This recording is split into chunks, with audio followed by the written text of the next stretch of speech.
तो बच्चों आज हमें बात करनी है concept of wave function. Concept of wave function. Wave function क्या होता है, सिंबल इसका साई होता है। वेव फंक्शन क्या होता है, कैसे इसकी शुरुआत होती है, इसके बारे में बात करनी है।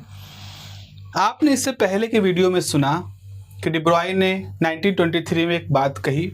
उन्होंने कहा कि जैसे आइंस्टीन कह रहे हैं कि वेव के पास दोहरा व्यवहार है, वैसे प्रकृति ने चूंकि सबके साथ सिमेट्री अपनाई है, तो जो पार्टिकल हैं उनके पास भी दोहरा व्यवहार होना चाहिए।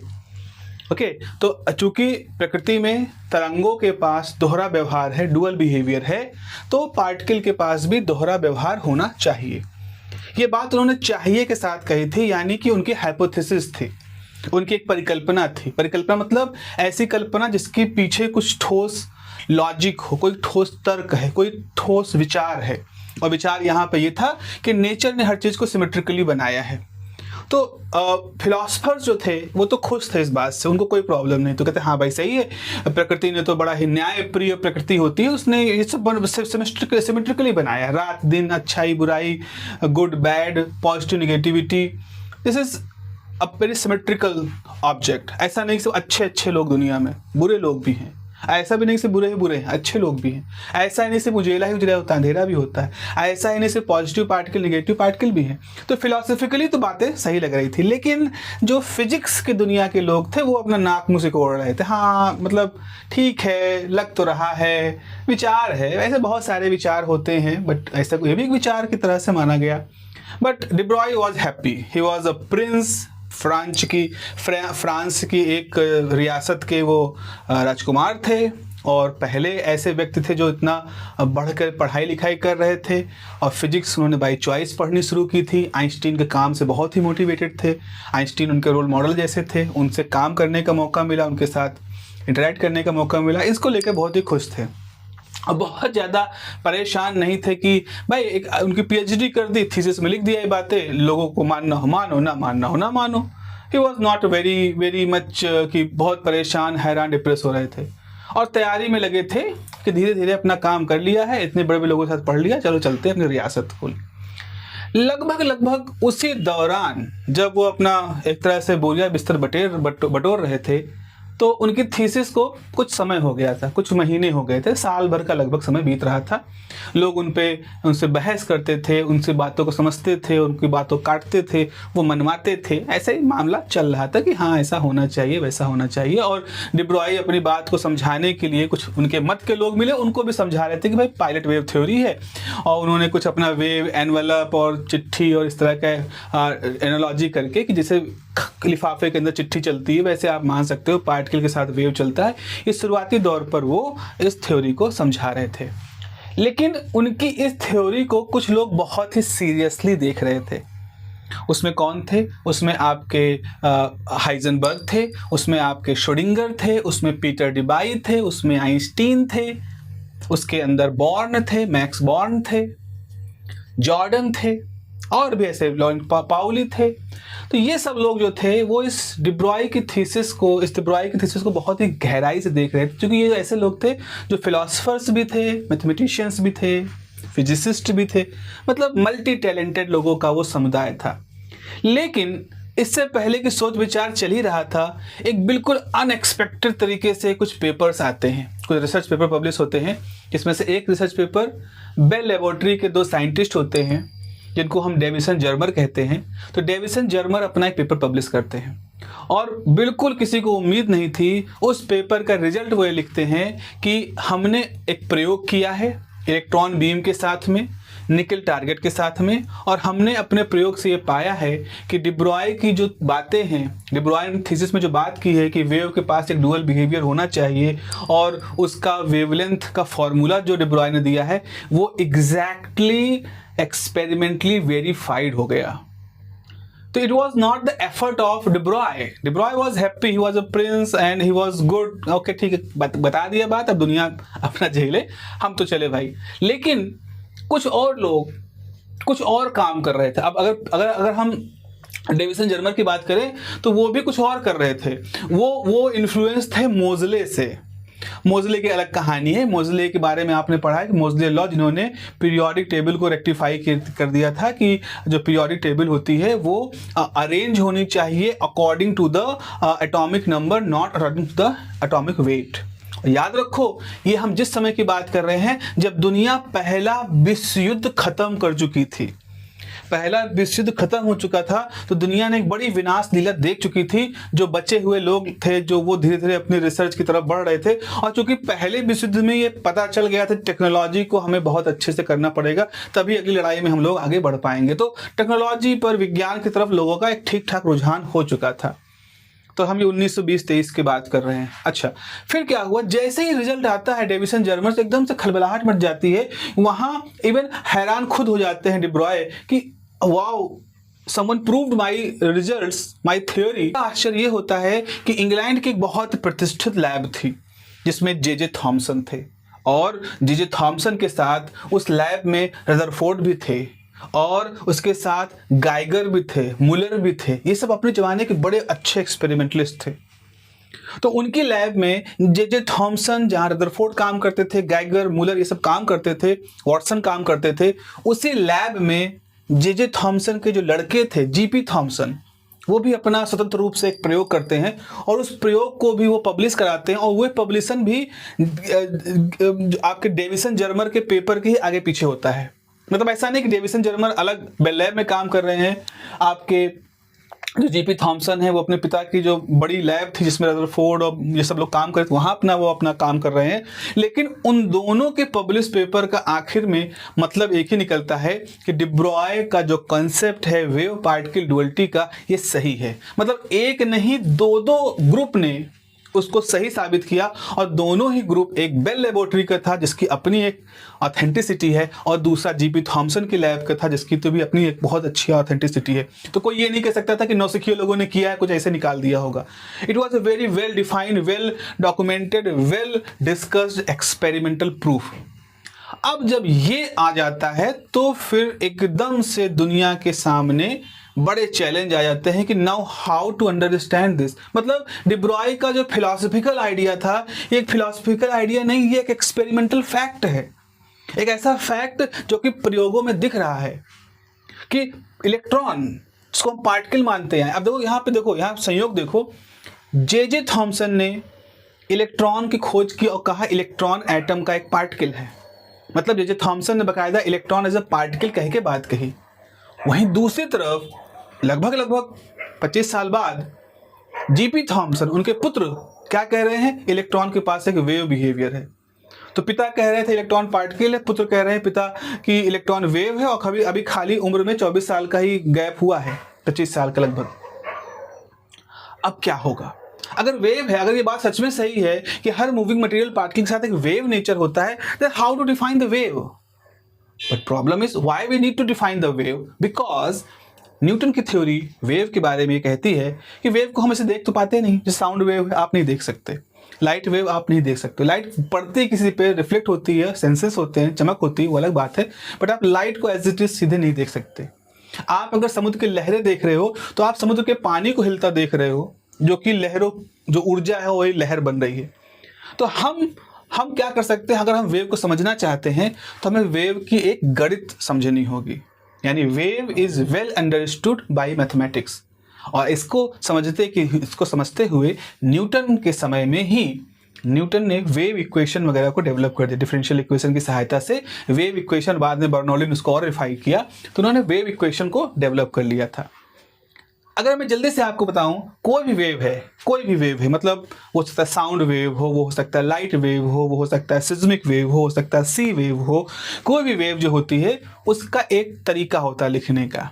तरीका क्या होता है? तरीका ये होता है कि मान लो वेव जो है x डायरेक्शन में चल रही है, तो आपका एक फॉर्मूला होता है d² dx, एक कोई फंक्शन, देन 1/v² d2f/dt² बराबर 0। ये एक खाका है, एक समीकरण है, और ये समीकरण हर वेव फॉलो करती है। यहाँ पर ये दिखा रहा है कि वेव x यानी पोजीशन के साथ बदल रही है, ये टर्म दिखा रहा है कि वेव समय के साथ बदल रही है। मतलब ये दो टर्म है जो ये बता रहे हैं कि कोई वेव है जिसकी वेलोसिटी v है और जो समय के साथ अपनी जगह को बदल रही है, यानी एक्स भी चेंज हो रहा है और टी भी चेंज हो रहा है, ये वी वेलोसिटी। पर सवाल ये आता है कि भैया ये क्या चीज़ है, ये एफ क्या आपने बना दिया, एफ क्या होता है? तो ये एफ है उस वेव की कैरेक्टरिस्टिक प्रॉपर्टी। मतलब क्या हुआ कैरेक्टरिस्टिक प्रॉपर्टी का, तो जरा समझिए। साउंड वेव कैसे चलती है? मेरे ख्याल से आप सबको ये मालूम होगा, इसमें कोई दो राय नहीं होगी कि अगर इस कमरे से हवा निकाल दी जाए, जैसे हम अगर अंतरिक्ष में ऐसा कमरा बनाएं जहाँ हवा नहीं होती है, तो वहाँ पर अगर हम बोलेंगे, आप कमरे में बैठे हो तो मेरे ओंठ हिलते हुए आप देखोगे, लेकिन आपको आवाज़ सुनाई नहीं पड़ेगी। क्यों? क्योंकि आवाज़ जो होती है वो मेरे गले और नाक को जो कैविटी होती है, इसके अंदर जो हवा है उसमें गले की मांसपेशियां कंपन करती हैं, तो जो मुंह के अंदर हवा ट्रैप होती है उसमें कंपन जाते हैं। जो हम बोलते हैं, अपनी ज़बान हिलाते हैं और नाक का यूज करते हैं, तो इन दोनों कॉम्बिनेशन होता है कि आवाज़ बाहर निकलती है। और जब आवाज़ बाहर निकलती है तो आवाज़ की डेंसिटी, यहाँ पे जो मॉलिक्यूल उनकी डेंसिटी कम ज़्यादा इस तरह होती है, और फिर ये हवा के जो कंपन होते हैं ये आपके कानों तक जाते हुए आपको आवाज़ सुनने का सिग्नल देते हैं। यानी अगर यहाँ से हवा निकाल दी जाए तो आप आवाज़ नहीं सुन सकते।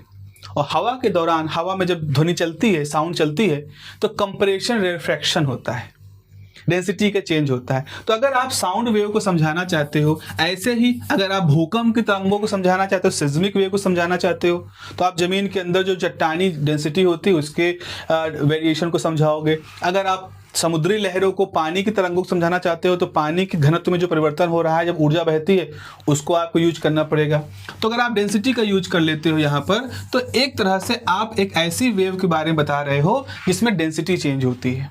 और ऐसी वेव में साउंड भी आती है, सिस्मिक भी आती है, सी वेव्स भी आती हैं, और इनको कंबाइंड फॉर्म में क्या कहते हैं? इनको कंबाइंड फॉर्म में मैकेनिकल वेव्स कहा जाता है। मैकेनिकल वेव्स एक ऐसी होती है जहाँ डेंसिटी वगैरह को आप मान सकते हो। तो अगर आप इसको सॉल्व करोगे तो डेंसिटी का एक फार्मूला आएगा, एंड वो आपकी डेंसिटी वेव या जो साउंड वेव जो भी है उसका फार्मूला आ जाएगा। ओके, ऐसे ही। अच्छा, अब बाद में मैक्सवेल आते हैं, और मैक्सवेल कहते हैं कि भाई अगर आप इलेक्ट्रिक कंपोनेंट को लो, जैसे ये इलेक्ट्रिक कंपोनेंट है, और मैग्नेटिक कंपोनेंट को लो, तो इलेक्ट्रिक और मैग्नेटिक कंपोनेंट के आपसी बदलाव की वजह से, जैसे ये इलेक्ट्रिक कंपोनेंट है, मान लो इस दिशा में है, मैग्नेटिक कंपोनेंट है इस तरह से इस दिशा में है, तो आप इलेक्ट्रिक और मैग्नेटिक कंपोनेंटों के बदलाव के रूप में इलेक्ट्रोमैग्नेटिक वेव को समझा सकते हो। ये बात मैक्सवेल ने 1860 वाट के करीब अपनी बता दी थी, उसके बाद के समय में बता दी थी। तो अगर हम इलेक्ट्रोमैग्नेटिक वेव को समझाना चाहते हैं तो हम यहाँ पर या तो ई लिख देंगे, है ना, या तो ई लिख देंगे, या अगर आप बी का यूज करना चाहो तो आप बी भी लिख सकते हो। दोनों ही फंक्शन चूंकि आपस में गुथे हुए हैं और इलेक्ट्रोमैग्नेटिक वेव को बना रहे हैं, इसलिए चाहे ई की टर्म में इक्वेशन लिखो, चाहे बी की टर्म में इक्वेशन लिखो, आप इक्वेशन लिख सकते हो। ठीक है, ये बात मालूम थी श्रोडिंगर को भी, हाइजेनबर्ग को भी, जॉर्डन को भी, बोहर को भी, बोहम को भी, जितने उस समय के बड़े वैज्ञानिक थे भौतिकी की दुनिया के, उन सबको ये चीज़ें मालूम थी। अब जब 1924 आते आते एकदम से डिब्रॉय की जो हाइपोथेसिस थी वो अब एक्सपेरिमेंटली वेरीफाई हो गई, तो एकदम से खलबली मच गई कि अच्छा, इसका मतलब है कि अब हमको एक नए तरह की वेव समझनी है। कौन सी वेव? जैसे आपने पहले क्या सुना, मैकेनिकल वेव, मैकेनिकल वेव के बारे में आपने जानते हो, इलेक्ट्रोमैग्नेटिक वेव के बारे में आप जानते हो। अब कहा जा रहा है डिब्रॉय के हिसाब से कि there is a matter wave, एक मैटर है और मैटर के साथ एक वेव है। अब देखो, इलेक्ट्रोमैग्नेटिक वेव, साउंड वेव और मैटर वेव में मूलभूत अंतर है। होता क्या है, स्पीकर यहाँ लगा है, मैं यहाँ खड़ा हूँ, मेरी आवाज़ जा रही, मेरी तरंगे जो है इस माध्यम से होते हुए आप तक जा रही हैं। मेरे पास टॉर्च है, मैंने टॉर्च ऑन किया, मेरी इस टॉर्च सोर्स से यहाँ से लाइट आप तक जा रही है, मतलब एक सोर्स है, उससे वेव निकल रही है। लेकिन डिब्रॉय क्या कह रहे थे मैटर वेव के साथ? वो मूल रूप से ऐसा कुछ कह रहे थे कि suppose there is a particle, okay, there is a particle of mass m moving with velocity v. When the particle is moving, a wave behavior is associated with it. एक वेव पैकेट जैसा बन जाता है। ऐसा लग रहा है कि तरंग जो पार्टिकल है, जो पार्टिकल चल रहा है और अपने साथ एक तरंगों गुच्छा लेकर के चल रहा है। ये फिर से बताऊँ, शुरुआती जानकारी के अभी मैं आगे बात करूंगा। ये बात आज की डेट में ऐसे नहीं मानी जाती है, उसके बारे में बात होगी, लेकिन अभी शुरुआत में सोचे कुछ ऐसा पिक्चर था। और अब सवाल ये था कि आखिर ये जो वेव हैं चूंकि पार्टिकल के साथ चलती हैं तो इसको हम कैसे रिप्रेजेंट करें, क्योंकि ना तो ये इलेक्ट्रोमैग्नेटिक वेव है यानी ई और बी का इस्तेमाल नहीं कर सकते हो, ना ये साउंड वेव है क्योंकि डेंसिटी भी यहाँ पे कुछ नहीं है, तो पार्टिकल खुद ही चल रहा है, उसी के साथ ही वेव चल रही है। तो इस वेव को क्या क्या होगा। अब एक फिजिसिस्ट रहे हैं जिसका नाम है पीटर डिबाय, और पीटर डिबाय वो व्यक्ति रहे हैं जिन्होंने आइंस्टीन के काम में नुक्स निकाल करके उसको करेक्ट किया था। मतलब आप समझ सकते हैं उनकी प्रतिष्ठा के बारे में। आइंस्टीन वाज अ पर्सन जो कि लगभग कंप्लीट काम करते थे, flawless almost. There are some flaw, लेकिन इन महान हस्तियों की जो गलतियां भी होती हैं वो कोई साधारण गलती नहीं होती हैं, उन गलतियों के पीछे भी कोई बहुत बड़ा फिनोमिना होता है जो उन गलतियों का आभास देता है। तो आइंस्टीन की एक शुरुआती जो थ्योरी थी सॉलिड स्टेट वाले में, वहाँ पर एक छोटा सा एक्सपेरिमेंटल एक डाउट रहता है जिसको बहुत अच्छे तरीके से पीटर डिबाय करेक्ट करते हैं। तो पीटर डिबाय एक प्रतिष्ठित नाम थे अपने समय के। अब पीटर डिबाय जब ये सब देखते हैं और श्रोडिंगर चूंकि परेशान होते हैं इसको कैसे समझा जाए, तो श्रोडिंगर को एक मीटिंग के दौरान वो श्रोडिंगर से कहते हैं कि if this is a wave and it has been experimentally verified. इसको पीटर डिबाय ने कहा कि भाई डिब्रॉय की बात अब एक कल्पना नहीं रह गई, वो केवल उस राजकुमार के मन की मनगढ़ंत बात नहीं रह गई है, अब तो वो एक्सपेरिमेंटली प्रूफ हो चुकी है। एक तो थॉमसन साहब के पुत्र ने ही प्रूफ किया है, एक बेल लैब के बड़े अच्छे साइंटिस्टों ने प्रूफ किया है। So now we need to think about the wave seriously. So if there is a wave there must be a wave function, there must be a wave equation. सीधी सी बात है, बहुत सही बात पीटर डिबाय ने कहा और श्रोडिंगर को एकदम से क्लिक कर गई, कहा बिल्कुल सही बात है। अगर वेव है और चूंकि है एक्सपेरिमेंटली प्रूफ है, अब गप की बात नहीं है, तो there must be a wave equation. और उन्होंने फिर प्रयास करने शुरू कर दिए, करते रहे। फिर एक दिन उन्होंने कहा कि अब बस बहुत हो गया, अब छुट्टी लेते हैं। फिर वो छुट्टी लेते हैं और एक डेस्टिनेशन चुनते हैं, उठाते हैं टीम तांबड़ा, अपनी पत्नी को रखते हैं घर पे कि भाई तुम आराम करो, अपनी गर्लफ्रेंड को पकड़ते हैं, कहते चलो छुट्टियों पे चलते हैं, और एक किसी अज्ञात कोने पे कहीं जा कर के वो सिर्फ और सिर्फ अपना समय कैलकुलेशन करते हैं। और कैलकुलेशन करते after so many meditation sessions he get the equation, Schrodinger equation. तो श्रोडिंगर एक इक्वेशन लेकर के आते हैं और उस इक्वेशन में वो एक फंक्शन के माध्यम, जैसे हमने बताया ना, आप डेंसिटी को यूज करते हो मैकेनिकल वेव में, इलेक्ट्रिकोमैग्नेटिक फील्ड को यूज करते हो आप इलेक्ट्रोमैग्नेटिक वेव में, तो वैसे ही वो एक इक्वेशन लिखते हैं। हम लोग अभी इस इक्वेशन को लिखेंगे आगे। वो इक्वेशन कुछ इस तरह से लिखते हैं और इस इक्वेशन को नाम दिया जाता है श्रोडिंगर इक्वेशन। अब श्रोडिंगर क्या करते हैं, उसमें वो एक फंक्शन के बारे में बात करते हैं, हालांकि इस फंक्शन के बारे में उनको खुद भी नहीं मालूम कि इसका असली मतलब कैसे। आपको डेंसिटी का मतलब मालूम है, डेंसिटी का मतलब क्या होता है, आपको इलेक्ट्रिकोमैग्नेटिक फील्ड के बारे में मालूम है कि इलेक्ट्रिकोमैग्नेटिक फील्ड का बिहेवियर कैसा होता है, कौन से लॉ से उसको कंट्रोल कर सकते हैं या कैसे गवर्न होती है। बट श्रोडिंगर को ये नहीं मालूम था कि जो वेव फंक्शन माना है इसका एग्जैक्ट करेक्ट मीनिंग क्या है।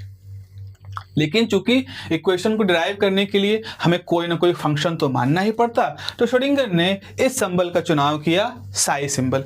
हालांकि इसके पीछे उनकी अपनी कुछ धार्मिक मान्यताएं भी थी, हम लोग बात नहीं करेंगे उसके बारे में।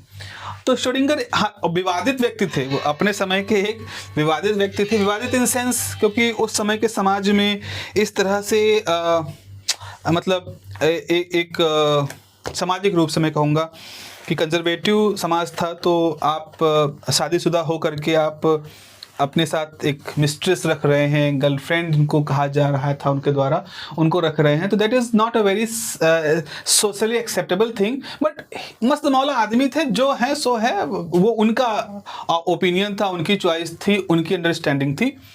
तो वो अपना उस सिनेरियो से किसी तरह से वो अपनी मान्यताओं के आधार पर इस वेव फंक्शन का चुनाव करते हैं। और वेव फंक्शन के बारे में अब बहस शुरू होती है कि what is the meaning of this wave function, ये है क्या चीज, वेव फंक्शन क्या है। श्रोडिंगर खुद काफी तरीके से इसको कोशिश करते हैं काम करने का। ये जो समय आ गया जब ये वेव फंक्शन आया, और ये याद करो ये वेव फंक्शन कब आया, ये वेव फंक्शन आया 1926 में। बातचीत लगभग समय के साथ कैसे चल रही, 23 में डिब्रॉय की थीसिस, 24 में डेविसन जर्मर का एक्सपेरिमेंटल प्रूफ, और साथ ही साथ जीपी थॉमसन का प्रूफ, और 26 में, मिड में 26 में आई थिंक, ये इक्वेशन। फिर ये हुआ कि भाई साहब ये चीज क्या है, कौन समझाएगा इसके बारे में, वेव फंक्शन क्या है। तो तब तक यही चल रहा था, पार्टिकल लॉ इस तरह से समझाते हैं। Now there exist a very controversial issue. यहां पर एक और गुट होता है, महान वैज्ञानिकों का गुट, जिसमें आपके नील्स बोहर होते हैं, आपके नील्स बोहर के पीडीएफ स्टूडेंट हाइजेनबर्ग होते हैं, उनके साथ मैक्स बॉर्न होते हैं, जॉर्डन होते हैं। ये सब जो लोग होते हैं, ये इस पूरी प्रॉब्लम को एक नए सिरे से देखते हैं। सबसे पहले तो बोहर यहां पे आके कहते हैं कि जो मूल रूप से फंडामेंटली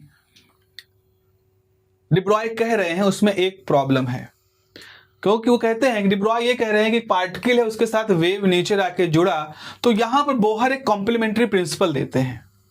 बोहर का कॉम्प्लीमेंट्री प्रिंसिपल ये कहता है कि इट इज नॉट पॉसिबल कि एक साथ दोनों व्यवहार को एग्जिस्ट करे। कॉम्प्लीमेंट्री मतलब होता है एक दूसरे कॉम्प्लीमेंट करेंगे, मतलब एक दूसरे के पूरक होंगे। कहने का मतलब उनका ये था कि when the particle is in the particle state, उसके साथ वेव स्टेट नहीं आएगा, वो वेव नहीं रहेगा। बट जब पार्टिकल मूव करना शुरू करेगा तो at a certain limit the particle will converted into wave. समझिएगा बात को। तो जो डिब्रॉय कह रहे थे कि देयर इज अ पार्टिकल, और पार्टिकल जब चलना शुरू करता है तो उसके चारों तरफ कवर हो जाता है तरंगों का, ऐसा नहीं था। बोहर क्या कह रहे हैं? बोहर कह रहे हैं कि ये दोनों साथ में कोएग्जिस्ट नहीं कर सकते। उनका ये कहना था कि जिस समय पार्टिकल होता है उस समय वेव बिहेवियर नहीं होता, जिसमें वेव होता है उसमें पार्टिकल बिहेवियर नहीं होता, दोनों में से कोई एक ही रहेगा एक टाइम पे। अब ये चीज जो थी ये अलग थी, ये बिल्कुल नई चीज थी। आप सोचो, जैसे आप एक पार्टिकल है, अगर आप सोचो कि पार्टिकल है, ये पार्टिकल जा रहा है and after some time, after some condition the particle will be converted into the धुआं बन गया ये, और धुआं चल रहा है। विजुलाइज करने की बात मैं कह रहा हूं, थोड़ा सोचो। अब ये धुआं, देखो पार्टिकल था तो इतना बड़ा था, और जब ये धुआं बन जाएगा, वेव में कन्वर्ट हो जाएगा तो फैल जाएगा ना थोड़ी जगह पे। तो बोहर क्या कह रहे थे कि when this particle is moving then the particle will disappear, particle गायब हो गया, सिर्फ ये तरंगों गुच्छा बचा। हालांकि देख नहीं सकते आप पार्टिकल को भी, इतना छोटा इलेक्ट्रॉन जैसे पार्टिकल, देख नहीं सकते आप तरंग को भी, लेकिन हम उनके द्वारा प्रयोग तो देख सकते हैं। तो उनका ये कहना था कि जब डेविसन जर्मर प्रयोग कर रहे थे तो प्रयोग करते समय क्या हुआ, जैसे गन से इलेक्ट्रॉन निकले तो वो इलेक्ट्रॉन नहीं रह गए हैं, और वो इलेक्ट्रॉन की बजाय इस तरह के वेव पैकेट हैं, इस तरह के वेव पैकेट्स हैं जो कंटिन्यूअसली आ रहे हैं, और जब वो निकल टारगेट्स टकरा करके जा रहे हैं तो ये वेव पैकेट ही हैं जो यहाँ से निकल रहे हैं, और इसलिए वो डिफ्रैक्शन पैटर्न शो कर रहे हैं। यानी कि इस समय पार्टिकल अपना अस्तित्व खो चुके हैं, वो तरंग बन चुके हैं।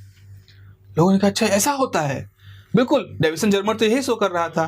ओके, तो हम क्या करते हैं, मतलब अब यहाँ पर फेनमैन भी आते हैं और उनके पहले के लोग भी आते हैं।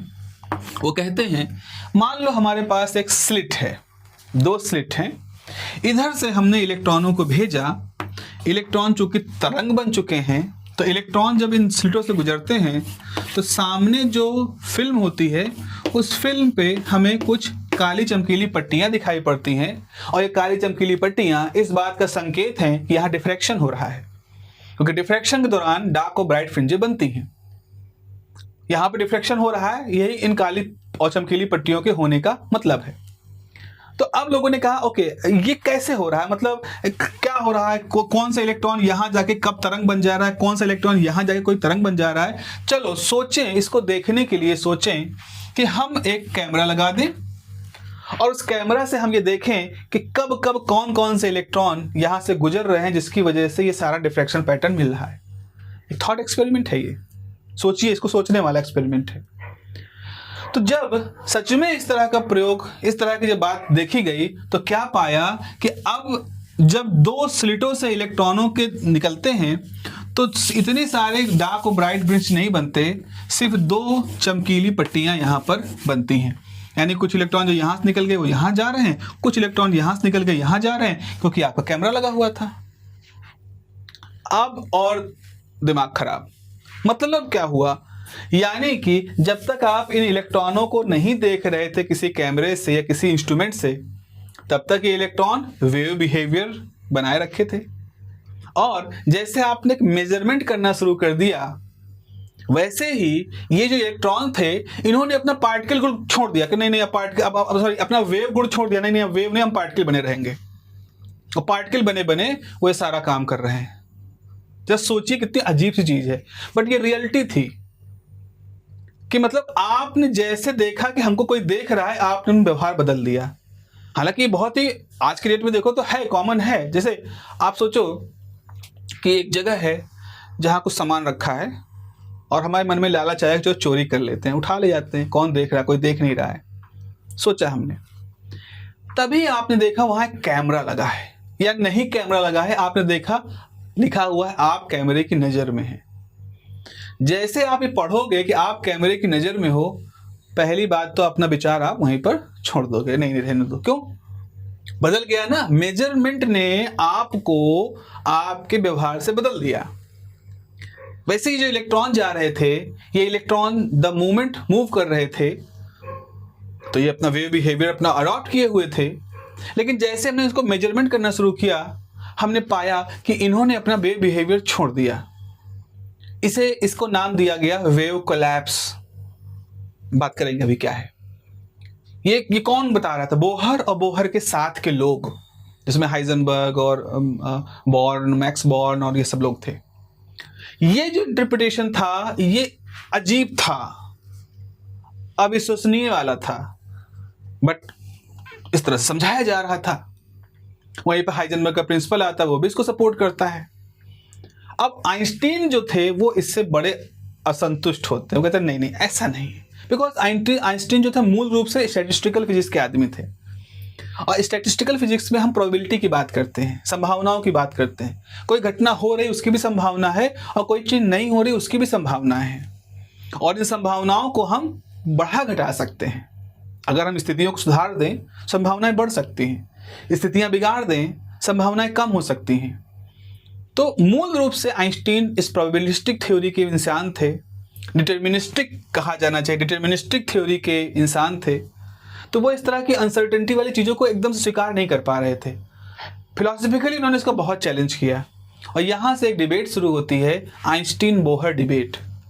बोहर डेनमार्क की राजधानी कोपेनहेगन में रहते थे, इसीलिए कोपेनहेगन के उनके साथ के जितने उनके स्टूडेंट और फेलोज थे उनको कोपेनहेगन स्कूल कहा जाता है। मतलब उनके मत वाले लोग, उनके ही मान्यताओं वाले लोग, कोपेनहेगन स्कूल, कोपेनहेगन। और ये जो इंटरप्रिटेशन है, मतलब एक जो व्याख्या दी गई है कि पार्टिकल जो होता है वो अपना वेव बिहेवियर जब अपनाता है तो अपना पार्टिकल बिहेवियर खत्म कर देता है, वो वेव तरंग रूप में आ जाता है पूरी तरह से, इसको कोपेनहेगन इंटरप्रिटेशन कहते हैं।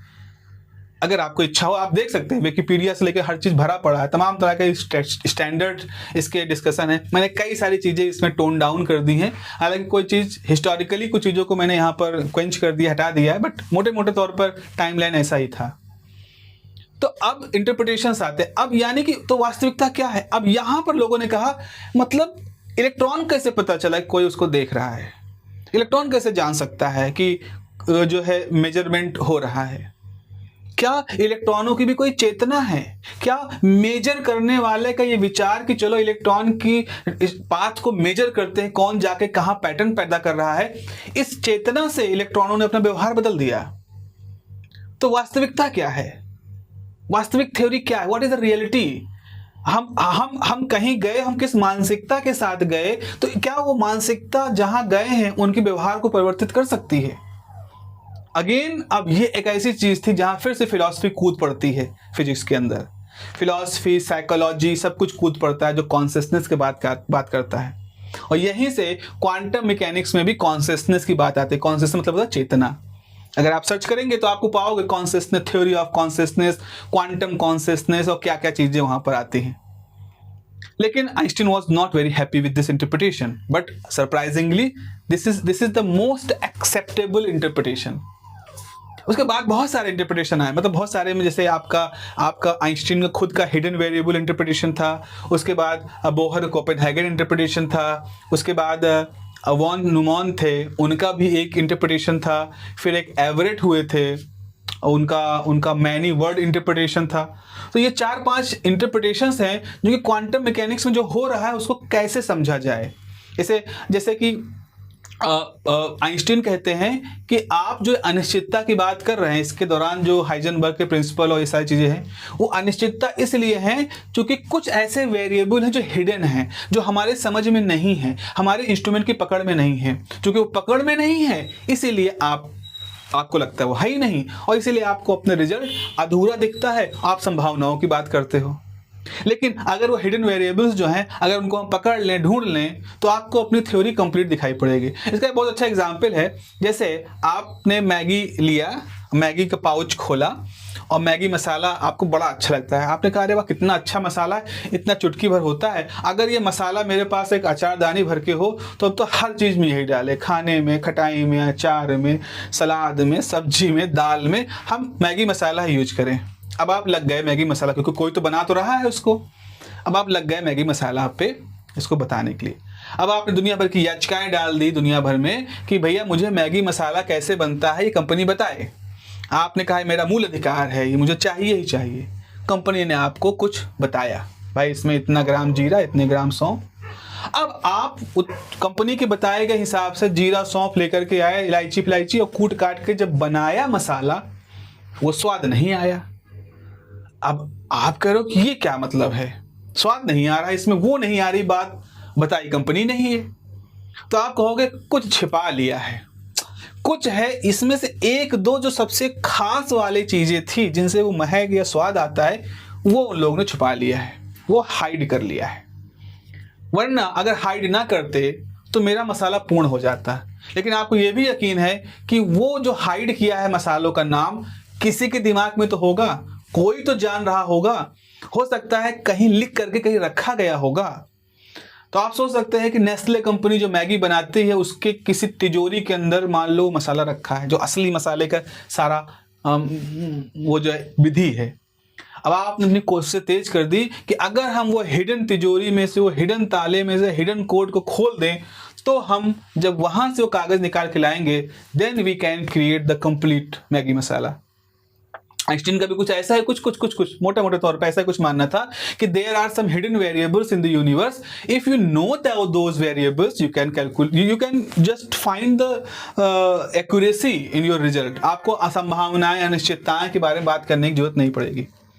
पर बोहर वॉज नहीं, बोहर कहते नहीं, अरे नहीं आइंस्टीन साहब, ऐसा है ही नहीं है, ये दुनिया ऐसी ही है, there is no hidden variables, ये दुनिया ऐसे संभावनाओं वाली है, विधाता ने ही ऐसी बनाई है। आइंस्टीन कहता ऐसा हो ही नहीं सकता। But Bohr was very much sound, mathematically very sound. तो बोहर के जो स्कूल के एक बहुत इंपॉर्टेंट सदस्य होते हैं जिनका नाम था मैक्स बॉर्न। तो मैक्स बॉर्न क्या करते हैं, वो इसका एक इंटरप्रिटेशन देते हैं, बॉर्न इंटरप्रिटेशन कहते हैं।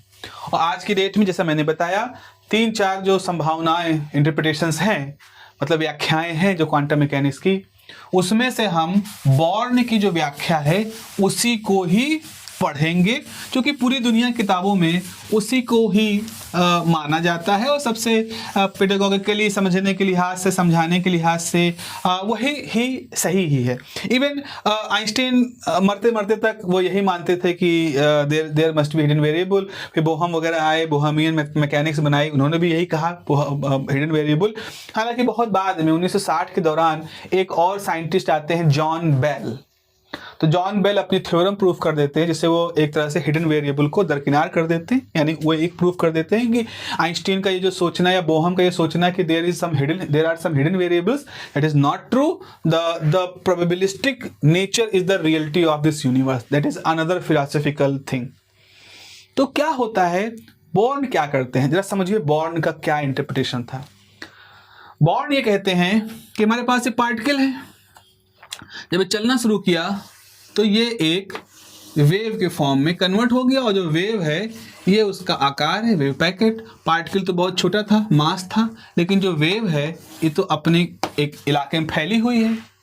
अगर हम ये सोचना चाहें, अगर हम इसको मेजर करना चाहें किसी कैमरे के थ्रू या कुछ भी करें, तो क्या होगा, ये जो पार्टिकल है जो यहाँ से लेके यहाँ तक विद्यमान है, पार्टिकल हर तरफ है, मतलब पार्टिकल ही एक तरंग बन गया है। तो आप यहाँ पाओगे, यहाँ भी पार्टिकल है, यहाँ पार्टिकल, हर तरफ पार्टिकल, क्योंकि पार्टिकल तरंग के रूप में है।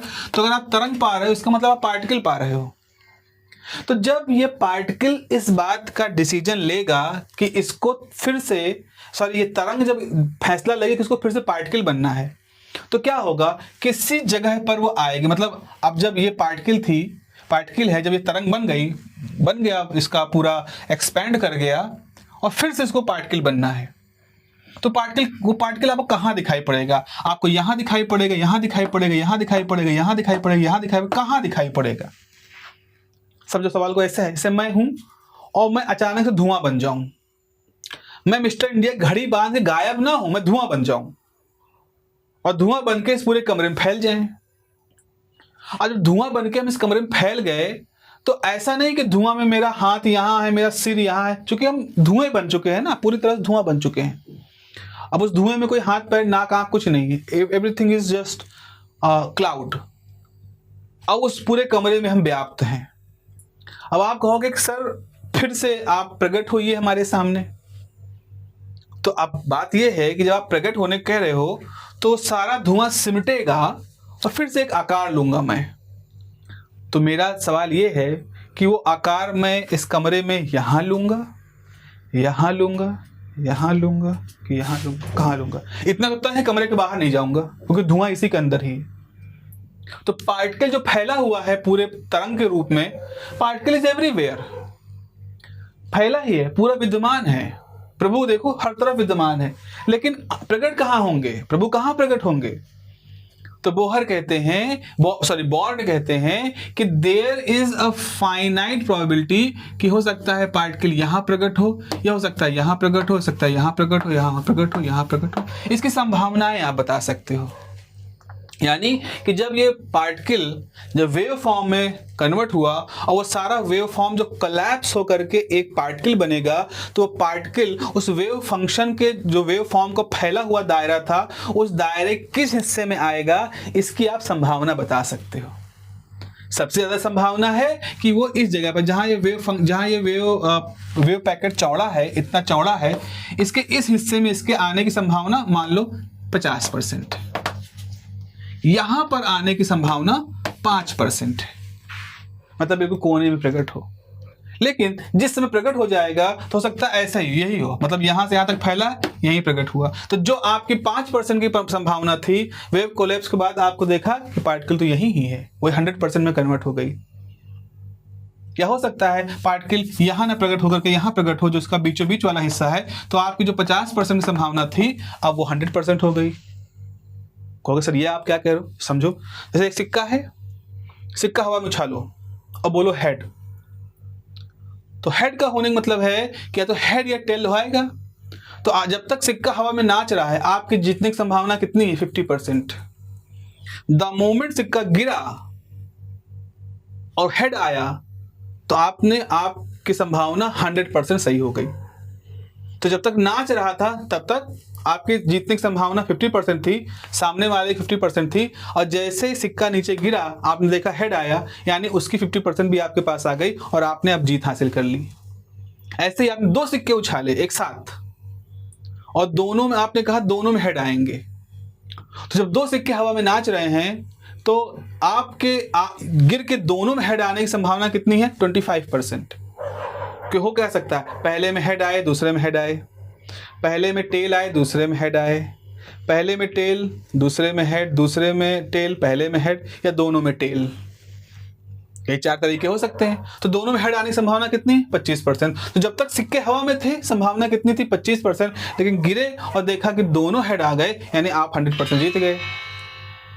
तो वैसे ही जब वेव फंक्शन कोलैप्स करेगा तो पार्टिकल कोलैप्स करके पार्टिकल यहाँ दिखाई पड़ेगा। इसकी संभावना वैसे तो 5% थी, हमने आकार देख के बताया, लेकिन जब हो गया तो हमने देखा अरे बार यही भी मिला, 100% हो गई वो। तो जो बॉर्न थे वो यही कहते हैं कि जो वेव फंक्शन होता है, वेव फंक्शन सीधे तौर पर तो किसी फिजिकल क्वांटिटी से नहीं जुड़ा है, क्योंकि वेव फंक्शन का जो नेचर था वो उस इक्वेशन के साथ, चूंकि इक्वेशन है ना हमारे पास, i h cross del psi by del t Hamiltonian psi, ये एक इक्वेशन है जहाँ एक इमेजिनरी नंबर आई का भी इस्तेमाल हो रहा है, कॉम्प्लेक्स नंबर का। तो वो कहते हैं कि जब आप इसको सॉल्व करोगे तो वेव फंक्शन का जो बिहेवियर आएगा उसमें आई आएगा, संभावना है इसकी।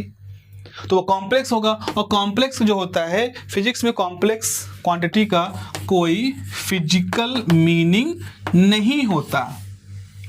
फिजिकल मीनिंग कॉम्प्लेक्स नंबर का नहीं होता। लेकिन अगर कॉम्प्लेक्स को मल्टीप्लाई कर दो कॉम्प्लेक्स कॉन्जुगेट से, तो यानी कि मॉड साई स्क्वायर कर दो, तो ये एक रियल क्वांटिटी होती है। इसका मतलब होता है, और बॉर्न के हिसाब से जो किसी पार्टिकल का जुड़ा हुआ वेव फंक्शन है, उस वेव फंक्शन को अगर उसके कॉम्प्लेक्स कॉन्जुगेट से मल्टीप्लाई कर दोगे, then you will get square of some real thing.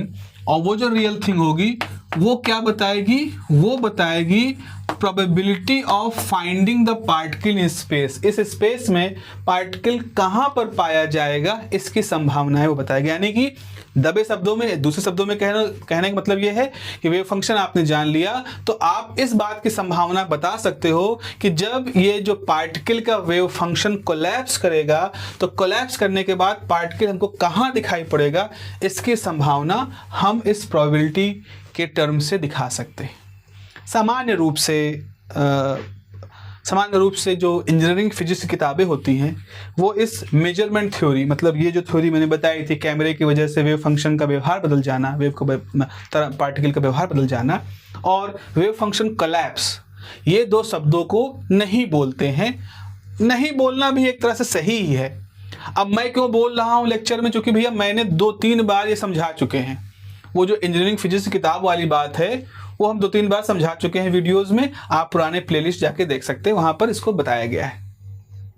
अब जब तीसरी बार हम इसको समझा ही रहे हैं, तो वही बात जो 2 बार दोहरा चुके हैं उसको तीसरी बार दोहराने क्या मतलब है? ठीक है, आपको नहीं समझ में आया होगा, मतलब हो सकता है आपको ना समझ में आए ये चीजें, आपको लगे कि सर ये अजीब सी बात है, मैं कैसे लिखूंगा। That is a problem, that may be a problem, but this is the reality, these are the theory. ये जो वास्तविकता है, जो किताबों में है, जो जिस पे लोगों का काम है, जो बोहर का काम है।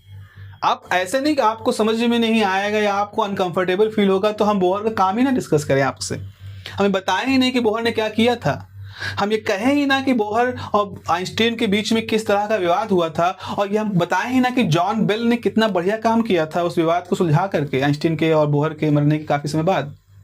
तो ऐसा तो नहीं होना चाहिए ना, विज्ञान तो ऐसा नहीं है। तो आपको ये एक थोड़ी सी बैकग्राउंड की चीज है जो मैंने यहाँ पर बताने की कोशिश की है। अब हो सकता है आने वाले समय में कभी आपको इंटरेस्ट आए और आप इस कहानी के पृष्ठभूमि के साथ जब आप पढ़ाई करोगे, वेव फंक्शन को समझने का प्रयास करोगे, तो मुझे ये लगता है कि आप वेव फंक्शन को और अच्छे तरीके से समझ जाओगे। आप उसको और बेहतर तरीके से उसके इस हिस्टोरिकल बैकग्राउंड के साथ, हिस्टोरिकल तो मैं नहीं कहता हूँ, ये आप बीती है किसी समय में लोगों की। तो चलिए जल्दी से हम इसको कुछ लिख लेते हैं ताकि ये लेक्चर तो पूर्ण हो जाए अपने आप में कि what is the physical interpretation of the wave function. तो कैसे वेव फंक्शन की उत्पत्ति हुई और क्या हुआ मैंने आपको बताया। तो यहाँ पर आप लिख सकते हो कि the particles wave nature, the particles wave nature, the particles wave nature can be expressed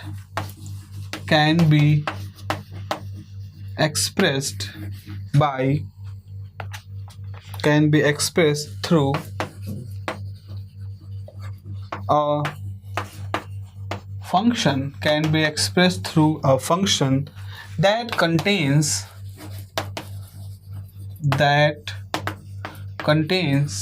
all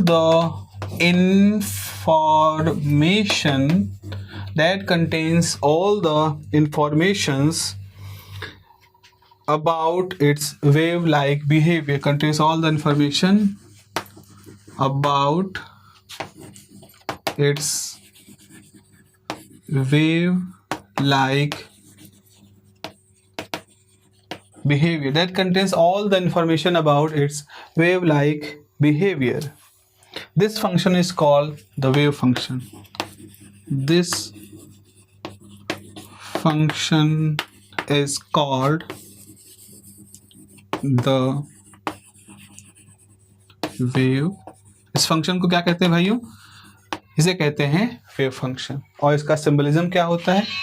Sai, function of are मतलब position, function of time. So this function is called the wave function. चूंकि ये wave की बात कर रहा है तो समय और स्थिति के हिसाब से, समय और पोजीशन के हिसाब से ये मूव कर रहा है, तो इसीलिए ये दोनों होगा। ठीक है। अच्छा, अगर एक चीज़ और है, आप में से आपने देखा होगा कि अगर आप डिस्क्रिप्शन में जाएं तो आपको मेरे एक ऐप का भी लिंक वहाँ पर मिलेगा। RGS क्लासेस एक ऐप है। अगर उस ऐप पे आप जाते हो तो वहाँ पर एक AKTU का पिछला एक सिलेबस मैंने पूरा फिजिक्स का कवर किया है, जिसमें मैंने ब्लैक स्क्रीन पे पढ़ाया है और सारा कुछ वहाँ कवर्ड है। ऑलरेडी वहाँ पे सारी चीज़ें कवर्ड हैं। तो यहाँ तो हम धीरे धीरे फिर से वीडियोस डाल रहे हैं और थोड़ा सा इस बार वीडियो को और नए कलेवर में थोड़ा सा और एक्सटेंड कर रहे हैं। लेकिन अगर आपको अपना सिलेबस पूरा करना है जल्दी से, और आपको वहाँ भी बहुत अच्छे से डिटेल में सारा समझाया है, पूरा इलेक्ट्रोमैग्नेटिक थ्योरी, पूरा सुपर कंडक्टिविटी, वो सब कुछ वहाँ मैंने समझाया है आपको। तो आप उस कोर्स को भी परचेज कर सकते हैं, उसको भी विजिट कर सकते हैं। वहाँ जाके देखें, एक मुफ्त आपको चीज़ें वहाँ पर मिल जाएंगी। अब चूँकि वहाँ पर भी लोग उसको परचेज कर रहे हैं तो बहुत जल्द उसमें भी मैं कुछ अपडेट करूँगा। जैसे कुछ न्यूमेरिकल्स के सेशन हैं वहाँ पर, उसको मैं वहाँ पे अपलोड करूँगा। साथ ही साथ कुछ वन शॉट जो होते हैं, जैसे आपके मिड टर्म के एग्ज़ाम आने वाले हैं या आपके सेशनल एग्ज़ाम चल रहे हैं, आपके 2 यूनिट मान लो उसमें आने वाली हैं, तो जो मिड टर्म के एग्ज़ाम के लिए हिसाब से एक वन शॉट भी मैं वहाँ पर बहुत जल्दी, रिसेंटली कुछ संडेज़ मुझे छुट्टी मिलेगी तो मैं उसमें वहाँ पर रिकॉर्ड करके डाल दूँगा। तो आप चाहें तो उन कोर्सेज़ को भी वहाँ पर परचेज कर लेते हैं, बहुत महंगे नहीं हैं, 200 के लगभग, 200-250, ऐसे 250 होगा अधिक से अधिक, इसी इर्द गिर्द आपको वो कोर्स मिल जाएंगे। तो आप बिल्कुल वहाँ पे जा सकते हैं, एक मुफ्त सारा कोर्स वहाँ पर आप पढ़ सकते हैं। बाकी यहाँ तो मैं कोशिश कर ही रहा हूँ कि वीडियो को थोड़ा सा रेगुलर तरीके से आपके सामने लाऊँ। मतलब टाइम तो लगेगा ही क्योंकि यूनिट वाइज है सारा कुछ, बट वहाँ पर वो हर चीज़ एक मुफ्त आपको मिल जाएगी। चलिए आगे बढ़ते हैं यहाँ पे। So it is a complex, it is मतलब कॉम्प्लेक्स कौन है? इस वेव फंक्शन की बात कर रहे हैं। It is a complex valued function, it is a complex valued function of position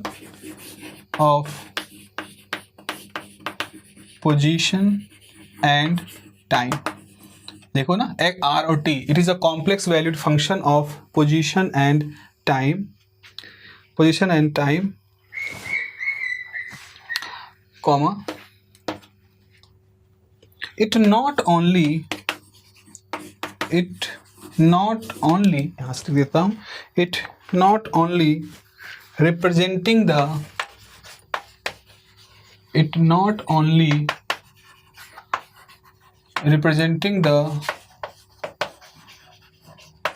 oscillatory nature of matter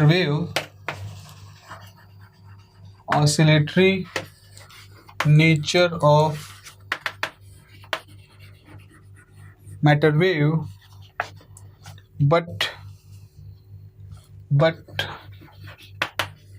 encoding मतलब सब गुप्त तरीके से उसके अंदर भरा होता है कोडेड फॉर्म में, but encoding all the measurable,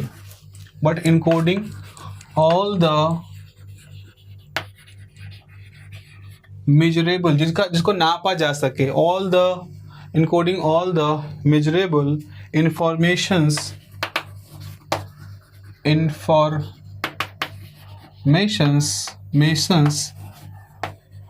about the quantum state,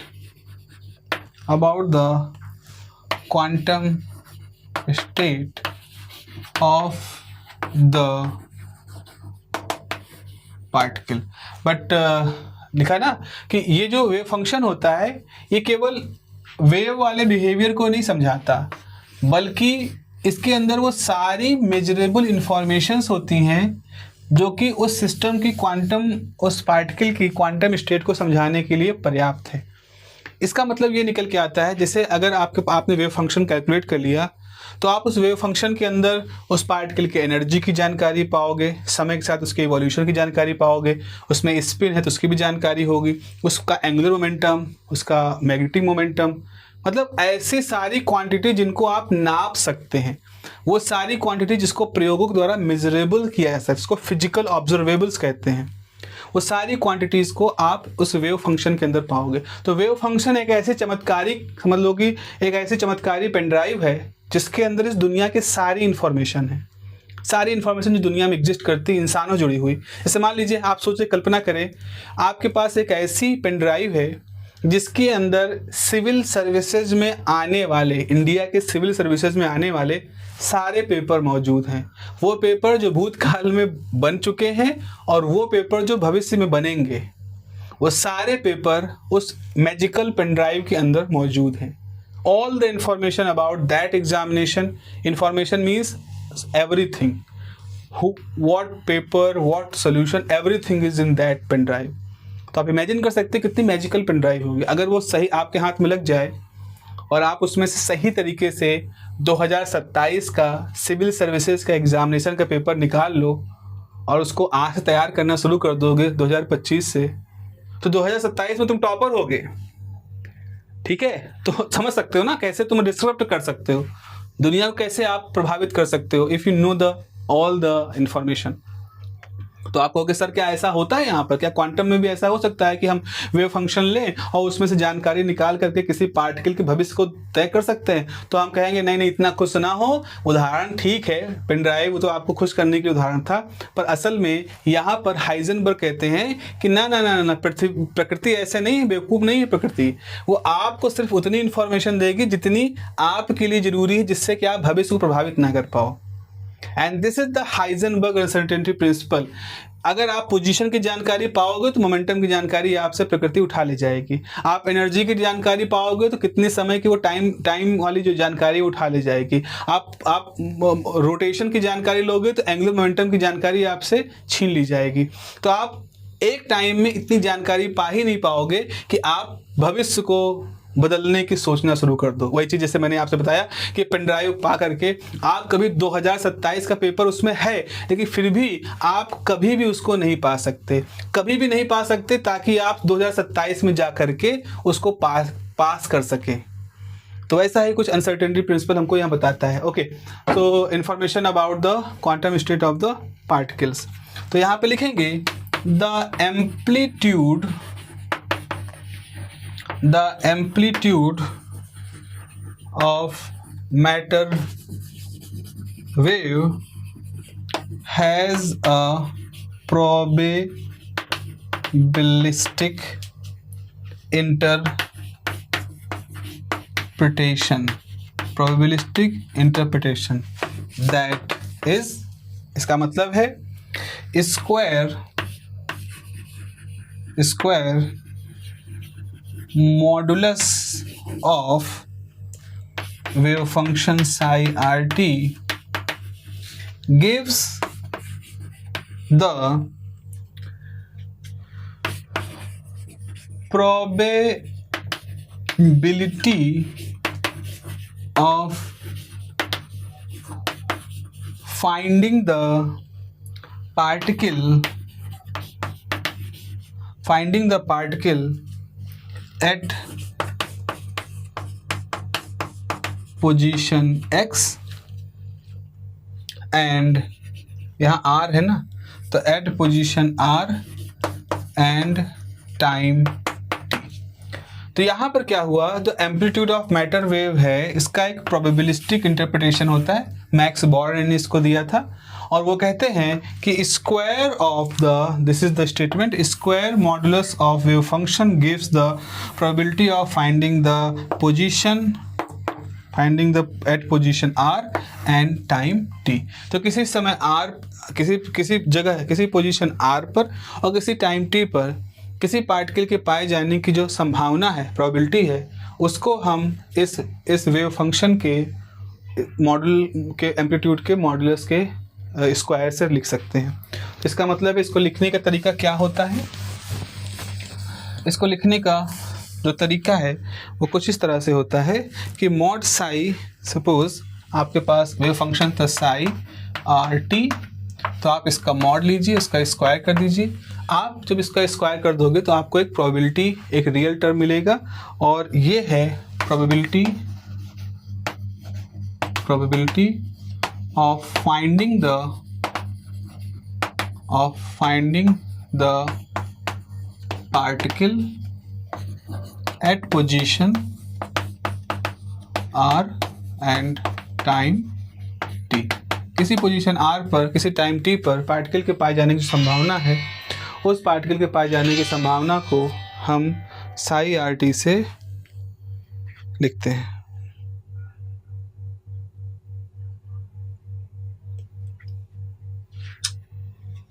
Okay, let me just check once.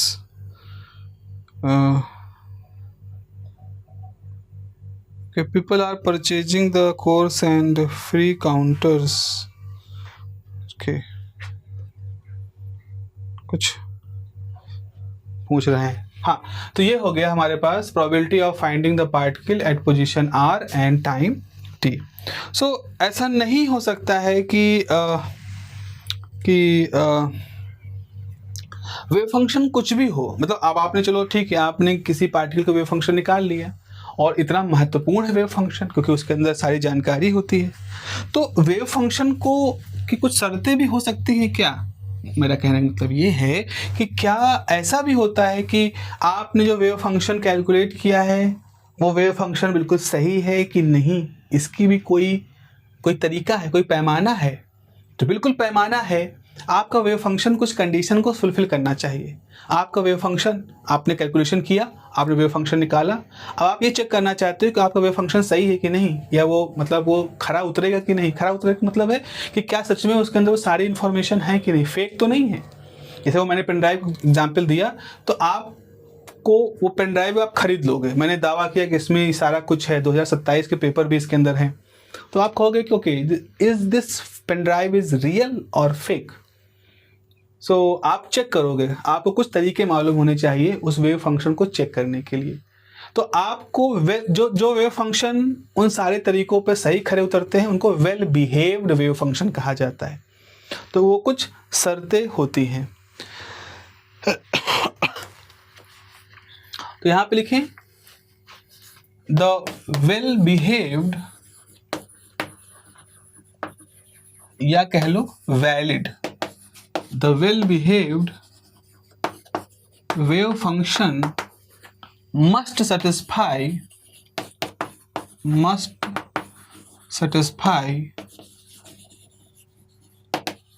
न लिखो, the wave function satisfy following conditions। मतलब एक वेल बिहेव्ड या वैलिड वेव फंक्शन जो होता है वो कुछ शर्तें फॉलो करता है। पहली शर्त है साई मस्ट बी फाइनाइट, मतलब वेव फंक्शन की एक फाइनाइट वैल्यू होनी चाहिए। ऐसा नहीं कि वेव फंक्शन मल्टीपल वैल्यूड है, finite and single valued must be finite. दूसरा लिखिए Sai must be single valued. तो इसका मतलब क्या हुआ, जैसे समझे, जैसे हमने कहा हमारा वेव फंक्शन इनफाइनाइट है, तो वेव फंक्शन की वैल्यू भी इनफाइनाइट हो जाएगी। अब प्रोबेबिलिटी में इनफाइनाइट का मतलब क्या होता है, इसका मतलब क्या होता है, प्रोबेबिलिटी या तो 1 होती है, that is the yes, probability 0 होती है, there is no. So if there, अगर कोई चीज कहीं पर है और बिल्कुल पक्की बात है वहां पर है, तो प्रोबेबिलिटी 1 है। कोई भी कहीं नहीं है और पक्की बात है वहां नहीं है, प्रोबेबिलिटी 0 है। Now what is the meaning of probability infinite? तो there is no physical meaning of infinite probability. हाँ, अगर वेव फंक्शन 0 है, तो अगर वेव फंक्शन 0 है इसका मतलब इसका स्क्वायर भी 0 होगा, तो प्रोबेबिलिटी 0 का तो मतलब निकल के आता है, बट फाइनाइट का कोई मतलब नहीं निकल के आता है, इनफाइनाइट का कोई मतलब निकल के नहीं आता। तो इसलिए wave function must be finite. Single valued का मतलब क्या होता है? सिंगल वैल्यूड में ऐसे होता है, जैसे मान लो आपने कोई किसी x और t पर हमारा वेव फंक्शन ऐसा व्यवहार शो कर रहा है, इसका मतलब ये है कि इस समय अगर इस पोजीशन पे जाओगे तो वेव फंक्शन की 3 वैल्यू आती है। एक वैल्यू साई 1, यहाँ वैल्यू psi2, यहाँ वैल्यू psi3। तो वेव फंक्शन की 3 वैल्यू आ गई। अच्छा चलो, मान लो psi1 की वैल्यू है 0.2, psi2 की वैल्यू है 0.6, psi3 की वैल्यू है 0.9। स्क्वायर करो, तो इसका स्क्वायर करोगे तो 0.04, 0.36, 0.81 परसेंटेज में कन्वर्ट करोगे 81, 36, 4। तो इसका फिजिकल मतलब ये निकला कि इस समय, इस टाइम टी पर, इस पोजीशन पर पार्टिकल के पाए जाने की संभावना 4% भी है, 36% भी है, 81% भी है। तो एक ही समय एक ही जगह पर पार्टिकल की संभावना 4% भी है, 36% भी, 81% भी है। इसका कोई मतलब नहीं है। This is absurd. ऐसा होना चाहिए कि अगर आपका कर्व हो वेव फंक्शन का, वो इस तरह से है, तो हाँ इस जगह पे आप कोई वैल्यू निकालोगे और उस वैल्यू का मतलब है 36%। इसका मतलब है अगर आप पार्टिकल को मेजर करने जाओगे तो इस पोजीशन पर, इस टाइम पर आपको 36% संभावना है कि पार्टिकल कोलैप्स करके, जब अपने वेव फंक्शन पार्टिकल कोलैप्स करेगा तो आपके सामने वो दिखाई पड़ेगा। सिर्फ एक संभावना 36%। उसी जगह पे 4, 36, 81, दिस हैज नो मीनिंग। इसीलिए वेव फंक्शन जो होगा आपका, it must be finite, single valued. अच्छा, दूसरा एक और है कि wave function must be continuous. Wave function must be continuous मतलब पार्टिकल, वेव फंक्शन और उसका डेरिवेटिव दोनों ही। तीसरा हम यहाँ पर लिख सकते हैं कि wave function psi and its derivative, like मान लो d psi by dx और d psi by dy और d psi by dz must be continuous। तो अगर हम कह रहे हैं कोई पार्टिकल कहीं है, तो पार्टिकल से पॉइंट नंबर ए से शुरू हुआ, पॉइंट नंबर बी पे गया, और जब ए से बी तक जा रहा था तो उसकी हर जगह संभावना थी। जैसे ए से इतनी दूरी पे गया कि यहाँ पर पार्टिकल की जब वहाँ पहुँचा होगा, मतलब अब यहाँ से वो पार्टिकल अगर ए से बी के बीच में वो आता जाता रहता है, तो आप यहाँ मेजर करोगे तो कुछ संभावनाएं यहाँ मिलेगी, यहाँ मिलेगी। जैसे कोई व्यक्ति चल रहा है, सपोज क्लासिकली सोचने की कोशिश करें, कोई व्यक्ति ए से बी के बीच में बहुत तेज़ी से चल रहा है, तो हो सकता है आप यहाँ पर रहो, जिस समय आप जाओ और आप सोचो मैं यहाँ फ़ोटो खींचूँ ताकि उस आदमी की फ़ोटो मिल जाए, तो हाँ कुछ संभावना है यहाँ पर पार्टिकल मिल जाएगा आपको फ़ोटो खींचने पर। वो डिपेंड करेगा, कैलकुलेट करना पड़ेगा उसकी वेलोसिटी, उसका मोमेंटम, ये सब चीज़ें। लेकिन अगर मैं कहूँ वेव फंक्शन यहाँ है ही नहीं, मतलब वेव फंक्शन यहाँ से लेके यहाँ तक है, फिर वेव फंक्शन यहाँ से लेके यहाँ तक शुरू हुआ, इसका मतलब ये है कि आप जब कोई पार्टिकल ए से बीच में गति कर रहा है तो इस जगह पे वो है ही नहीं। है ही नहीं मतलब क्या हुआ? अब वो भाई या तो उड़ के गया होगा, तो उड़ के गया तब भी तो यहाँ पर है संभावना, तो इस दूरी पे जाएगा ही। लेकिन ये कह देना कि पार्टिकल ए से बी के बीच में एक ऐसा रीजन मिलता है जहां पार्टिकल एग्जिस्ट ही नहीं करता, तो this is also some kind of absurdness. समाप्त हो गया क्या पार्टिकल? अगर समाप्त हो गया तो यहाँ कैसे प्रकट हुआ? ऐसी चीजें हम नहीं, मतलब ये मैथमेटिकली डिसकंटिन्यूटी कंडीशन है जो कि हमारे लिए कुछ नहीं समझ, मतलब इट इज नॉट फिजिकल। सो इसलिए क्या होना चाहिए, वेव फंक्शन या उसका डेरिवेटिव, मतलब इसे वेव फंक्शन से यहाँ पे स्लोप ले रहा है तो स्लोप को हम डेरिवेटिव से शो करते हैं। तो वेव फंक्शन और उसका जो डेरिवेटिव है इट मस्ट बी कॉन्टिन्यूअस, ये तीसरी शर्त है। और एक और शर्त क्या है कि तीसरी शर्त क्या है कि अगर लिमिट x कर रही है इनफाइनाइट को, तो वेव फंक्शन हमेशा 0 होना चाहिए। मतलब आप कहो कि वो पार्टिकल जो है, जैसे एक पार्टिकल था जब वेव पैकेट में कन्वर्ट हुआ तो उसका विस्तार एक सीमित है ना, एक निश्चित विस्तार में ही है। हम कह रहे हैं कि एक वेव पैकेट का विस्तार कितना, इनफाइनाइट तक हो, यहाँ से लेके वहाँ तक फैला। ऐसा नहीं होगा, बिकॉज हम लोगों ने, याद करो ये बात कही थी जब हम वेव पैकेट के बारे में पढ़ रहे थे कि एक इनफाइनाइटली एक्सटेंडेड साइन वेव कभी भी कोई इन्फॉर्मेशन को नहीं बता सकती। आप अगर सोचें कि हम किसी पार्टिकल को इस तरह से एक ऐसी वेव से रिप्रेजेंट कर रहे हैं जो कि यहाँ से इनफाइनाइट से लेकर के यहाँ इनफाइनाइट तक फैली हुई है और उससे हम कहें पार्टिकल रिप्रेजेंट हो रहा है, ऐसा नहीं हो सकता। आपको इस पार्टिकल के साथ जो वेव पैकेट है उसका एक्सटेंशन कुछ दूरी में ज़्यादा मानना पड़ेगा, तो एक वेव पैकेट बनाना पड़ेगा। तो इसका मतलब है अगर आप x ले लो, y ले लो या z ले लो, इसको इन्फिनिटी टेंड कर रहे हो, तो जो लिमिट है ये कंडीशन वहाँ पर हर हाल में सेटिस्फाई होनी चाहिए। और ये जो कंडीशन होती है, इसी कंडीशन को आगे कहते हैं नॉर्मलाइजेशन कंडीशन। तो यहाँ पे लिखोगे कि for wave function this is 0, this leads to the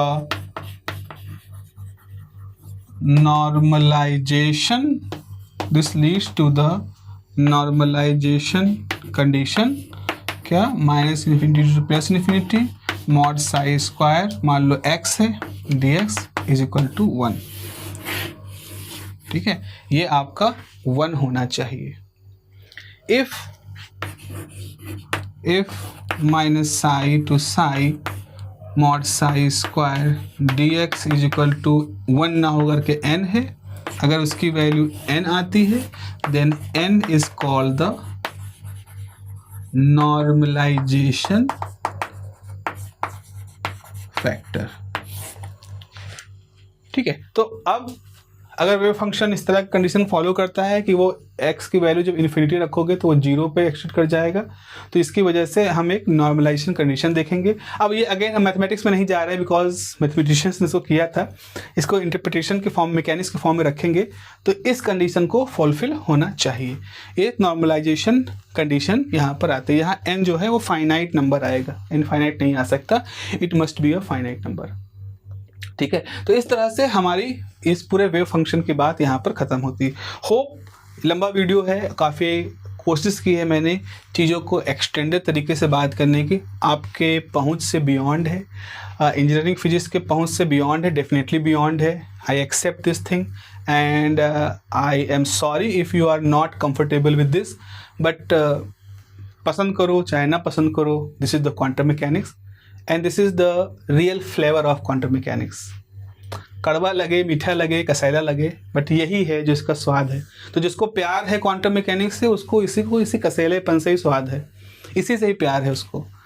तो चलिए मिलते हैं अगली क्लास में, और अगली क्लास में बच्चों हम लोग बात करेंगे श्रोडिंगर इक्वेशन की, डेरिवेशन देखेंगे, टाइम डिपेंडेंट का भी, टाइम इंडिपेंडेंट का भी, और फिर हम इसके एप्लीकेशन वाले पार्ट पर आगे बढ़ेंगे। होप आपको ये चीज़ें समझ में आई होंगी और आप इस वीडियो को पूरा देखते हो यहाँ तक पहुँचे होंगे।